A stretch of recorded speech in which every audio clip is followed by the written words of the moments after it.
des frères musulmans, qui avancent inexorablement et qui avancent aujourd'hui presque à visage découvert et qui profitent à la fois de nos valeurs et de nos faiblesses pour attaquer la démocratie française, la démocratie européenne. Le Premier ministre que vous avez été, qu'il reviendra, je l'espère pour vous un jour, comment réagit-il à ce phénomène-là qui devient, à mes yeux en tout cas, de plus en plus inquiétant? On parle évidemment du terrorisme djihadiste, de ces crimes terribles que nous venons d'évoquer.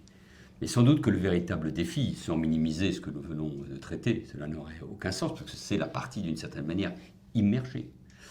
Mais c'est l'action des islamistes qui intègre le long terme et qui vise d'abord, vous avez raison, les démocraties, l'état de droit, parce que elles connaissent forcément nos faiblesses. Nous ne réagissons pas comme un pouvoir totalitaire. Ici, on respecte évidemment les personnes, les droits de la défense. Regardez, le long procès sur les attentats du 13 novembre a été utile, mais il a été long et chacun a pu évidemment présenter ses arguments. Et puis, il vise évidemment les communautés musulmanes qui vivent en Europe. Elle les vise pour les séparer du reste de la société, pour qu'il y ait des conditions d'un affrontement. Or, dans le monde musulman aujourd'hui, et c'est toujours difficile de le parler, il y a évidemment le poids de la tradition. Ce n'est pas un débat uniquement avec les islamistes, c'est un débat au sein de l'islam qui, notamment sunnite, n'a pas les moyens d'une organisation. Ça n'existe pas. Souvent une immigration qui vient de pays totalitaire, où l'islam est une religion d'État,